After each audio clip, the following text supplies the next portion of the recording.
Привет, друзья! Добро пожаловать на мой подкаст по-русски издалека. И, как всегда, с вами ваш хост Сергей и Тая. Привет, Тая! Привет, Сергей! Рада тебя слышать! Я тоже рад тебя слышать. Прошло уже несколько месяцев с нашего последнего подкаста. Да, было довольно давно. Вот, да. И ты знаешь, людям очень понравилось наш подкаст про психологию. Это, я бы сказал, людям он зашел. Я рада это слышать. Да, я получил много хороших отзывов. Вот, но сегодня мы решили, так сказать, сбавить глубину наших разговоров и поговорить немножко о таком, не то чтобы менее важном, но более, я бы сказал, о таком легком, более легкой теме, да, для людей. Вот, а будем говорить именно о еде, вообще нашем отношении с едой, что нам нравится, что нам не нравится, о том, когда мы были маленькие, почему мы скучаем и тому подобное. Вот. Ты готова об этом поговорить? О еде тоже можно поговорить, на самом деле, довольно глубоко. А можно поверхностно из разряда, что тебе нравится, что ты ешь каждый день. Да. Это правда, я согласен. В принципе, любую тему, если захотеть, можно просто так копать в ней, что мало не покажется. Вот. Но посмотрим. Хорошо. И, во-первых, я бы хотел сказать спасибо, как обычно, всем моим патронам. В частности, таким людям, как Джефф, Бирк, Джоэл, Лиз, Елена и Джош. Да, потому что это супер поддерживательщики, супер донатеры, вот. И вы, ребята, тоже можете это сделать. Это нетрудно. Всего за $4 в месяц вы получите доступ ко всем транскрипциям всех моих эпизодов, видео на YouTube и тому подобное. И это очень важно для изучения русского языка. Ну что ж, поехали! Поехали!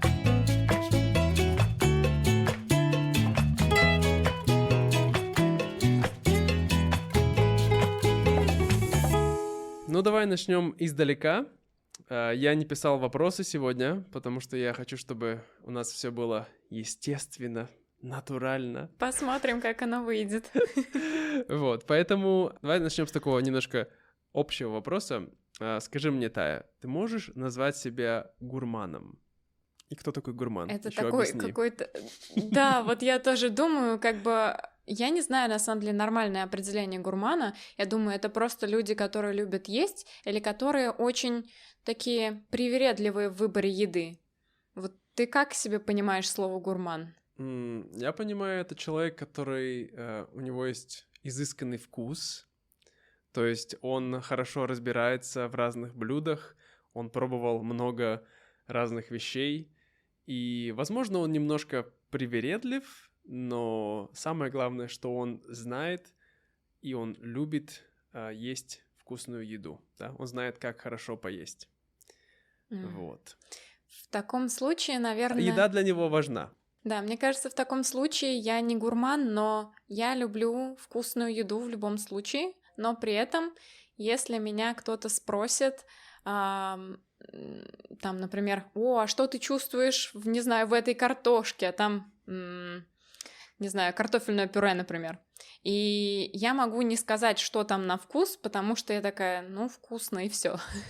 То есть я не смогу разложить по ингредиентам, но у меня есть друзья, которые такие, здесь чувствуется нотка, не знаю, шалфея. В таком плане. Вот. Понимаю. Ну, я думаю, что в целом, еда — это, возможно, одно из самых распространенных удовольствий для людей в мире. Да, одно из самых простых, доступных и распространенных. Как бы у людей есть много разных хобби, но так или иначе почти все любят покушать.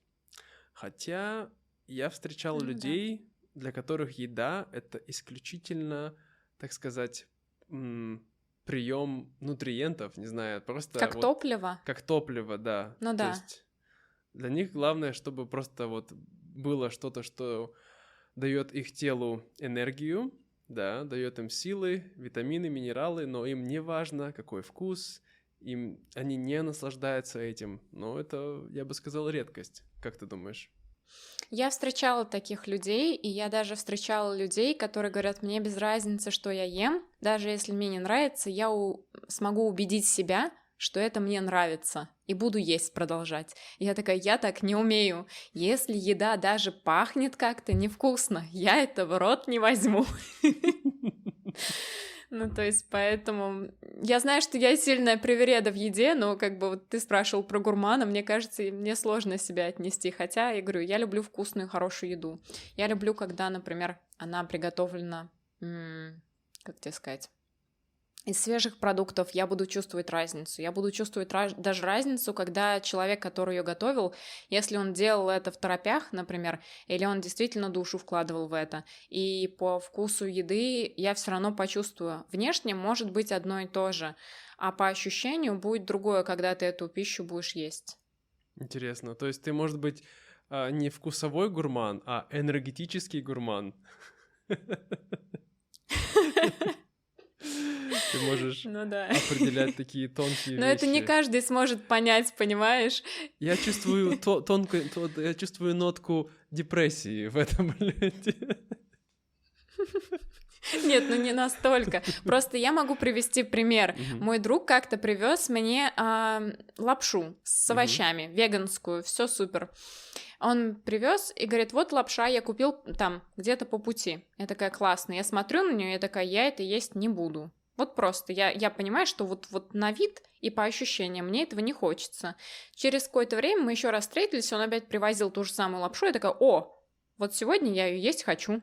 И это не из-за того, что что-то, ну как-то, как сказать, я голоднее стала или что-то. Я просто вижу, что еда иначе приготовлена, хотя выглядит примерно то же самое. То есть вот как бы для меня была разница. И я причем и в том, и в другом случае пробовала, и еда действительно была разная на вкус. Поэтому как бы я знаю, что я могу этому доверять в этом плане.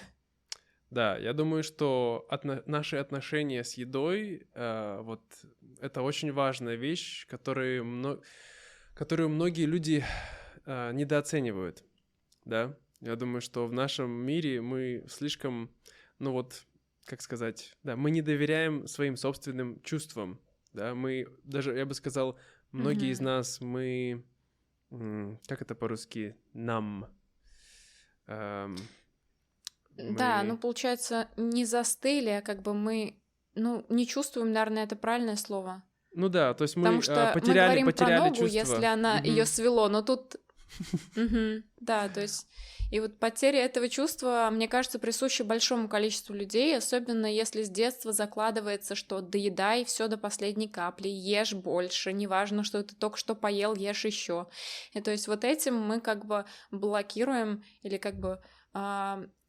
убиваем вот это чувство внутри человека, которое на самом деле довольно самостоятельное по ощущениям, которое может сказать, мне сейчас надо еду, мне не надо еду, а какую еду мне надо.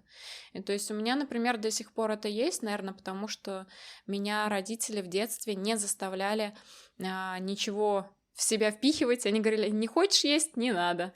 И поэтому мне было спокойно. И в этом плане, то есть я сейчас, перед тем, как что-то поесть, я представляю, что эта еда попадает ко мне в желудок, и я такая, как я себя чувствую, вот мне этого хочется или нет. И когда я представляю, я точно могу понять, я буду это есть или нет. У тебя есть такое? Подожди, прежде чем отвечу на твой вопрос, я только что просто заметил, мы такие, сегодня будет легкая беседа, и сразу такие, так, давай поговорим о влиянии еды на нашу психику, как мы, наши отношения с едой. Не-не-не, все нормально, это круто. Ну, давай, раз уж мы начали, то сначала поговорим об этом, а потом о более поверхностных вещах. О простом. Да, ты знаешь, это очень хороший вопрос, потому что мне кажется, что как раз-таки я это чувство пытаюсь сейчас обрести, но я бы сказал, что я его потерял. Когда я был маленький, у меня было такое чувство. По крайней мере, я мог чувствовать, какие-то продукты мне нравятся, какие-то мне не нравятся. Но я не могу сказать, что меня прямо сильно заставляли, что какие-то были истерики или драмы. Но было такое, что давай, Сережа, доешь до конца. Или вот тебе не нравится... Допустим, мне никогда не нравилась гречка. Или, в принципе, любые каши. И мне молоко не нравилось. Я никогда не ел молоко. не пил молоко с детства, и, в принципе, молочные продукты, ну, кроме мороженого и йогурта, я вообще ничего не употреблял. Вот. И я помню, моя мама, и они все время старались в меня запихать молоко, потому что, ну, как бы, нужно молоко, чтобы быть сильным, да. Хотя моя мама сейчас сама вообще не пьет молоко, но тогда как бы она еще не знала всех подробностей, но это уже отдельная тема. Вот. Слушай, ну времена меняются, люди растут, узнают новую информацию, особенно в век интернета, поэтому я думаю, это нормально. Да, это очень круто на самом деле. Вот, ну и да, и моя бабушка, например, она научила меня есть гречку, хотя сама она не любит гречку. Но она меня научила, я не помню как, она меня убеждала, что если я съем гречку, я буду сильный, как богатырь. И я такой, ну, я хочу быть сильный, как богатырь. Ну, тогда ешь. Но она мне не нравится. Ну, тогда будешь слабый. Но... И я тогда начинал есть. И ты знаешь, вот для этого, мне кажется, спасибо бабушке, потому что сейчас я ем гречку, и это очень здоровая еда. И очень сложно, мне кажется, гречкой обожраться, извините за выражение. И, не знаю, там чувствую себя плохо. О, я переел гречки. Нет, ты просто не сможешь ее много съесть. Сколько съел, столько съел. Но другая проблема, которая у меня была в детстве, то, что я, насколько я себя помню, я не очень любил есть мясо. То есть я помню, когда я был маленький, мне приносили голубцы. Голубцы — это такие... Это мясо, я так не знаю, это мне кажется, как... Там фарш, по-моему. Фарш с рисом, да, Да. мне кажется. Он завернутый в листья капусты. И потом его часто готовят, тушат вместе там с сметаной, там соус какой-то еще, что-то делают. Да-да-да. И я помню, что я это мясо вообще не мог съесть. Я съедал эти листы капусты, но мясо почти не ел. Вот. Но, конечно, все говорили, вот, надо есть мясо, ты же хочешь быть сильным, ты же мужчина, ты же мужик. Вот, и все эти вещи, безусловно, на меня сильно влияли. Вот, и, конечно, я ел мясо, я ел в себя это впихивал через силу, без аппетита.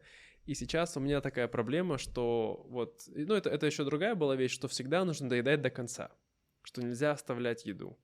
И сейчас я вот сколько... Для меня сейчас самое главное, когда я, допустим, ем, это положить какое-то количество еды в тарелку. То есть я должен сначала измерить, сколько я буду есть. Потому что сколько я положу, столько я и съем. То есть если я положу много, я съем много. Поэтому для меня очень важно вот измерить, потому что я не могу психологически не доесть. Для меня это как-то вот тяжело. Хотя часто мне приходится все впихивать, как мы говорим, заставлять себя есть. Да-да, я понимаю, о чем ты. Вот. Поэтому сейчас я, ну, тоже стараюсь, конечно, это делать, но это тяжело, когда ты знаешь, у тебя работа, много дел, и то, что когда ты ешь, тебе хочется просто отдохнуть, посмотреть фильмец какой-нибудь и не думать ни о чем. Но я стараюсь, конечно, есть здоровую еду, то есть, по крайней мере, до того момента, как еда попадает мне в рот, я делаю все осознанно, я готовлю, я нахожу свежие овощи, фрукты, я не использую много масла, сахара, вот, то есть все должно быть здоровое, вот. Но когда я начинаю есть, это не самое здоровое. Да, то есть это как бы надо просто, да, научиться, по идее, когда ты ешь, надо ничего не смотреть. Никаких там ни Netflix'ов, ни YouTube, просто вот есть и наслаждаться едой. Но мне кажется, что мы со временем это совсем потеряем, этот навык. Но смотри, мне интересно, а у тебя есть страх того, что тебе не хватит еды? Страх того, вот, что... То есть, смотри, если, например, вместо большой тарелки ты возьмешь маленькую плошечку и как бы ее заполнишь той же самой едой, которую ты обычно ешь, но вот у тебя маленькая плошка, и как бы ты ее съел, по сути, как бы тебе будет достаточно? Ну, я думаю, Вроде бы ты же ее закончил, ты же все потребил. Ну да, я думаю, в этом-то вся и проблема, что я съем маленькую, я буду знать, что... как сказать, что этого мне мало, поэтому я возьму еще.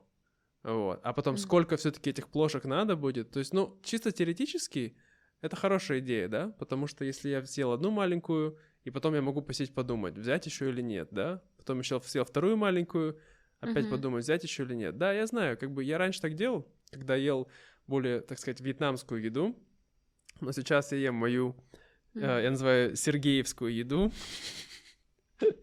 потому что это не русская кухня, не вьетнамская. По особому рецепту. Да, это моя личная кухня, вот, то, что я готовлю. У меня, на самом деле, немного блюд, я готовлю почти, не знаю, 3-4 блюда, может быть, 5 блюд каждую неделю, одни и те же.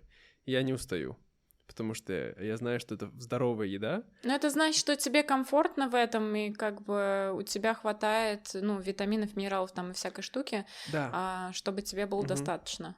Да, потому что я осознаю больше головой. Я замечала по себе, что если вдруг мне не хватает чего-то, то мне будет хотеться вот чего-либо, то есть оно будет связано, то есть мне будет мысли приходить о том, что вот я хочу чего-то.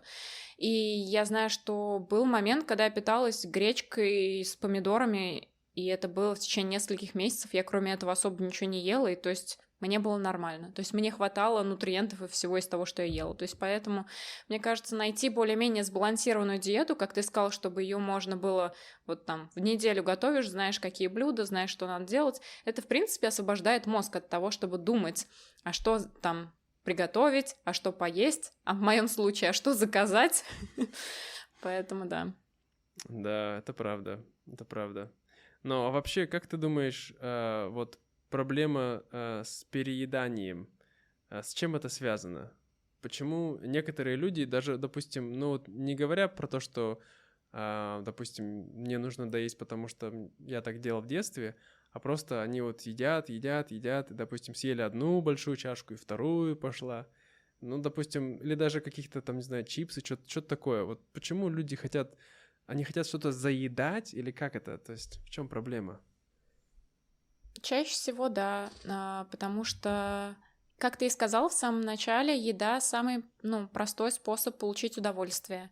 И когда мы находимся в стрессе, когда мы нервничаем, переживаем, вообще какая-нибудь фигня творится, и мы хотим из этого выбраться, но мы знаем, мы сейчас съедим шоколадку, печенюшку, какой-нибудь вкусный обед, и нам станет полегче, потому что при потреблении еды, особенно той, которая тебе нравится, у нас все равно хорошие гормоны вырабатываются в мозге, и, соответственно, мы немножко радуемся. Но проблема в том, что если этот стресс хронический, и ты не можешь из него выбраться, и ты постоянно ощущаешь, что что-то не так, ты ешь, тебе не помогает, и ты продолжаешь есть, думаешь, сейчас я еще съем, и вот этот голод, он идет изнутри, и он влияет на мозг, то есть ты не можешь, я как человек, страдавший от этого, я это понимаю, потому что у меня был период жизни, когда я не могла остановиться есть, и я останавливалась только тогда, когда уже больно было желудку от того, что он растянулся очень сильно, и больше еды туда не влезало, и это останавливало меня перед тем, чтобы есть больше. Вот. И это очень сложно преодолеть. У меня это было связано с тем, что мне было страшно еще, что мне не будет недостаточно еды.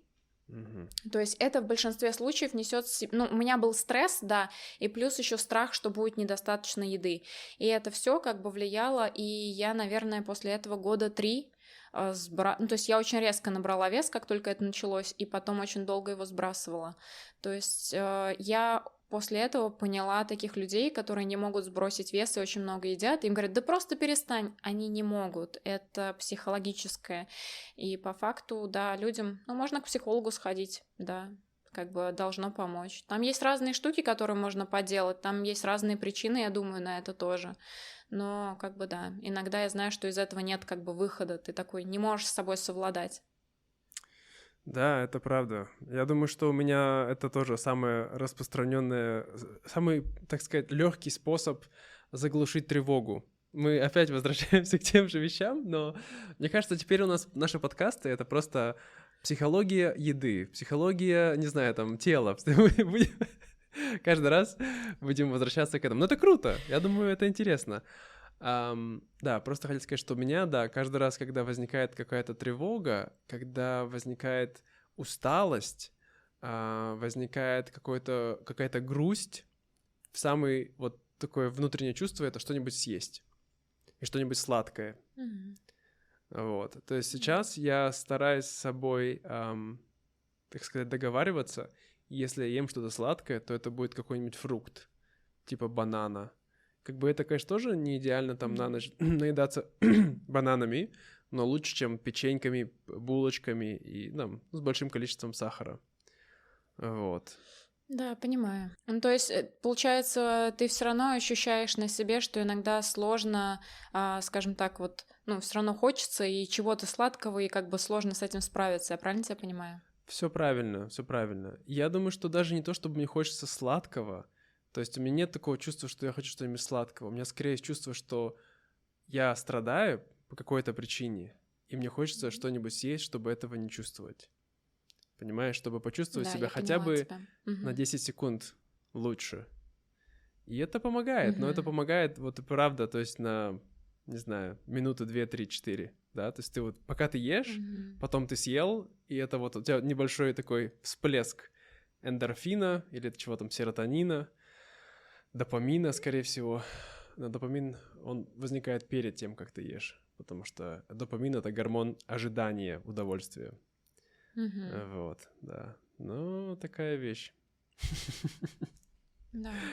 Хорошо. Сочувствую тебе. Надеюсь, ты найдешь способ с этим справиться. Ну, стараюсь, да. Я сейчас стараюсь, во-первых, пить больше воды и пить чай. Это мне помогает. То есть я говорю себе, что окей, во-первых, ты, скорее всего, сейчас не хочешь есть, ты уже поел, да, значит, тебе надо просто вот что-нибудь попить, отдохнуть.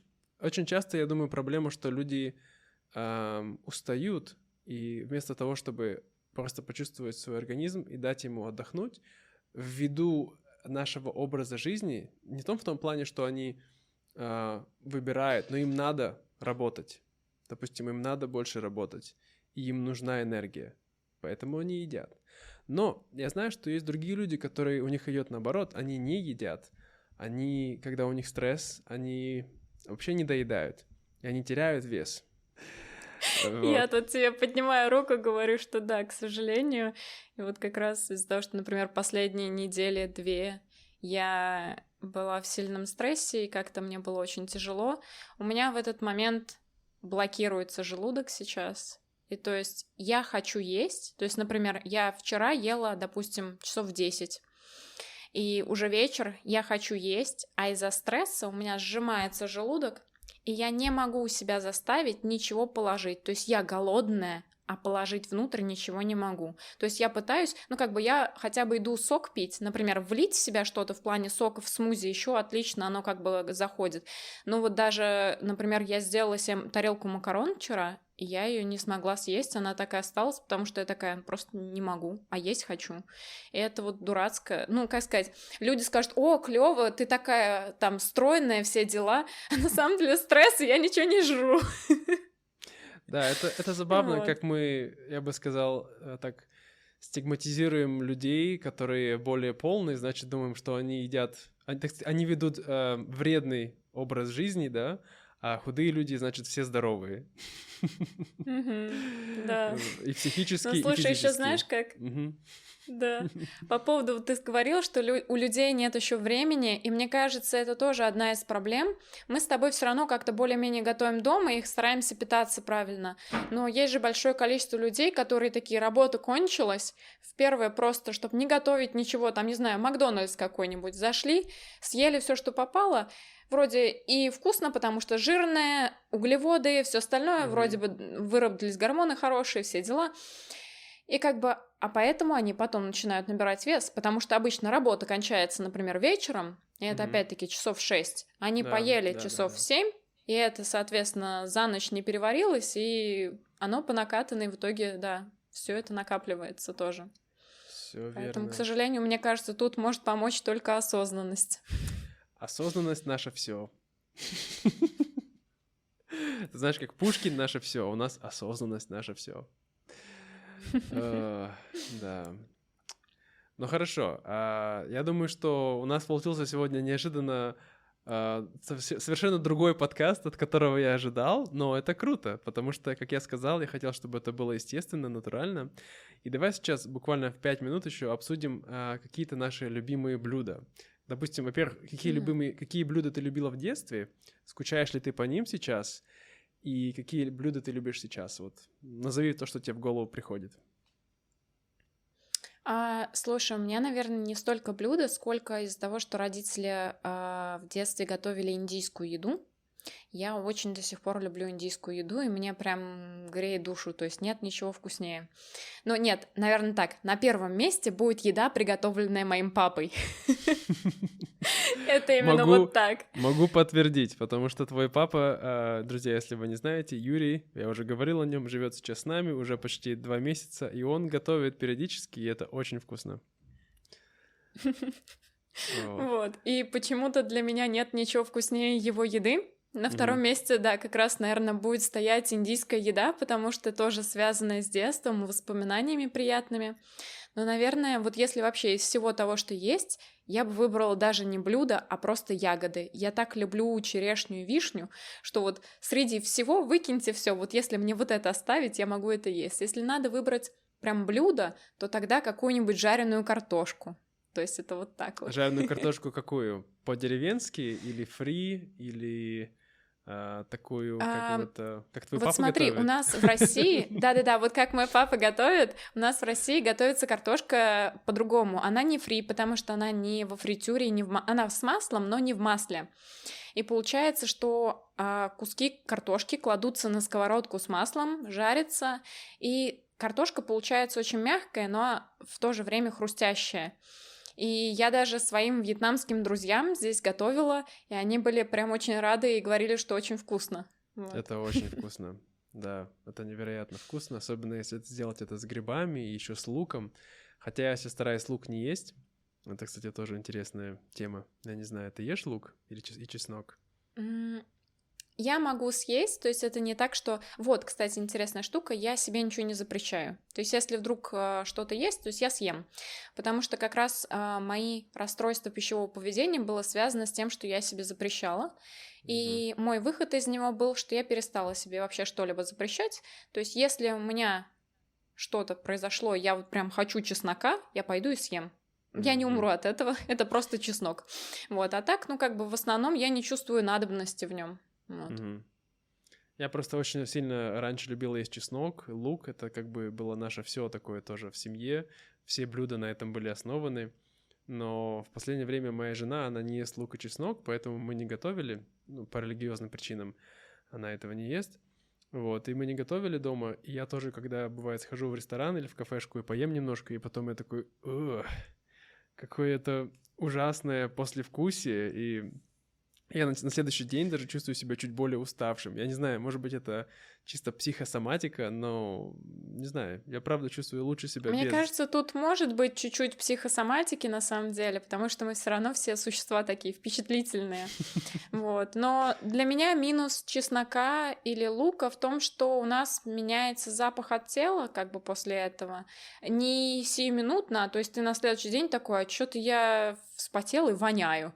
И ты такой, почему я воняю? Потому что вчера ел непонятно что. Вот, и то есть оно влияет, да.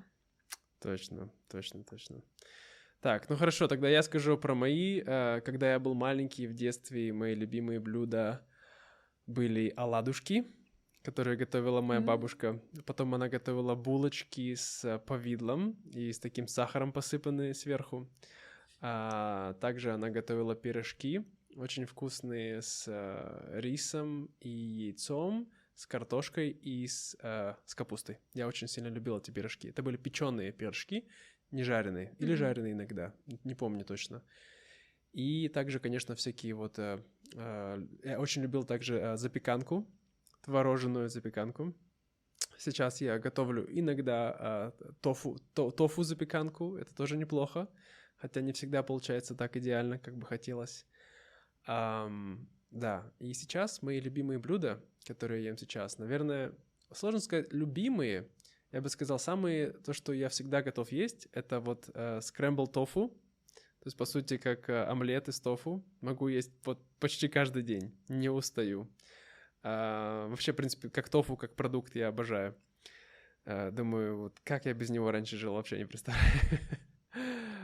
Смузи. Очень сильно люблю смузи и кашу. Овсяная каша.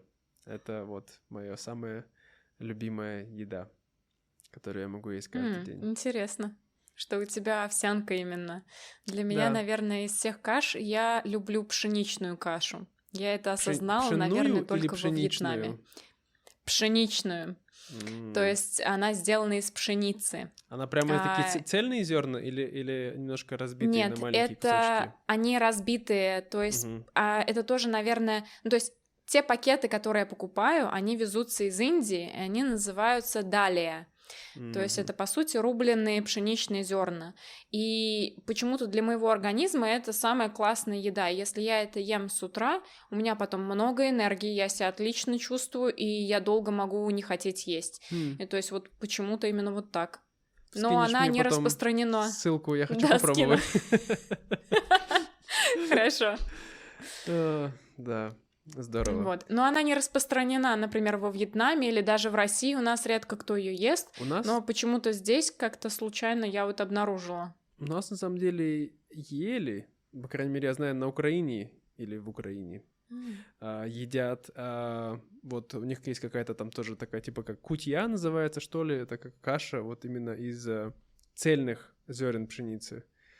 Вот. Там с изюмом еще добавляют. Вот. Да, но я такое много не ел. Я ел только овсянку, манку, гречку, пшено и еще этот геркулес. Нет, как это же называется это по-русски? Barley. Как это по-русски? Перловка. Перловка. Вот я перловку и не люблю. Я помню, нам все время делали суп с перловкой. Как-то она мне никогда не заходила. Но сейчас я могу чуть-чуть поесть. Но почему-то у меня, видимо, какие-то флешбеки с детства. Я тоже манку терпеть раньше не мог. Как бы сейчас готовлю вкусную манку на кокосовом молоке с добавлением кардамона. Такое индийское такое получается вкус. Очень классно. Вот. Прикольно. Да, но это такое чисто редкое удовольствие. Обычно овсянка, вот, это все. Ну что ж, я думаю, что этого хватит на сегодня. Сегодня мы не будем делать дополнительный бонусный контент, потому что у нас есть дела, мы побежим. Вот. Но спасибо, друзья, что слушали наш подкаст. Надеюсь, вам понравился наш, так сказать, разговор о пищевых расстройствах, да? Так это называется? Расстройство пищевого поведения, да. Вот, расстройство пищевого поведения, да. Я расстроен, и пища тоже. И да, поэтому пишите ваши отзывы, отправляйте, мы будем слушать. Там еще есть другие несколько отзывов уже в очереди, я знаю, друзья, я запущу их чуть позже. Вот, сегодня не успел подготовить, но ничего страшного. Так что желаю всем отличной недели. Кушайте здоровую еду и слушайте свое тело. Правильные слова говоришь, Сергей. Спасибо. Пока-пока. Пока-пока.